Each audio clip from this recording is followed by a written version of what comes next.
Сәлем, қымбатты көрермен. Бүгін сізге жүрекке жылу беретін, терең ойға жетелейтін, ерекше бір ертегі айтып берем.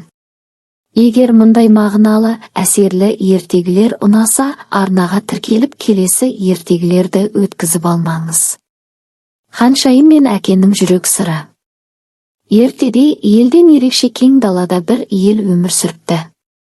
Ол елді әділ әрі дана патша басқарыпты. Оның жалғыз қызы Айсәуле ханшайым болған екен. Айсәуле көркіне ақылы сай, жүрегі мейірімге толы қыз болып өсіпті.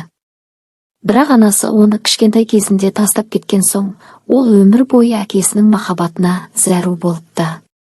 Патша қызына байлықта, сарайда әдемі киім де беріпті, бірақ Айсәуле әкесінің бір жылы құшағымен қызым, сені жақсы көремін деген сөзін ести алмай-ақ қойыпты.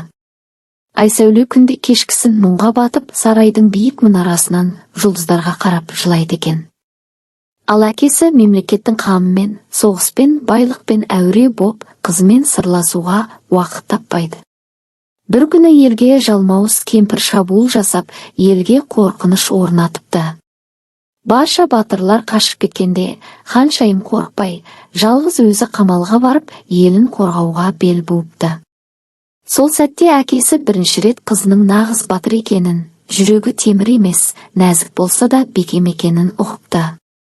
Ханшайым жалмауыз кемпірді ақылмен жеңіп, елді амалып қалады. Сол күннен бастап патша қызына алғаш рет көз жасымен қарап: «Қызым, мен сені шексіз жақсы көремін. Кешір мені» деп құшақтайды. Сол күннен бастап әкелі балалы екеуі бір-бірін жаңа қырынан танып, бұрынғыдан да жақын бола түседі. Айсәуле еліне дана болып, әкесімен бірге әділетпен ел басқарған екен. Құрметті тыңдаушы, егер осы әңгіме жүрегіңізге әсер етсе, арнаға жазылып бізбен бірге болыңыз.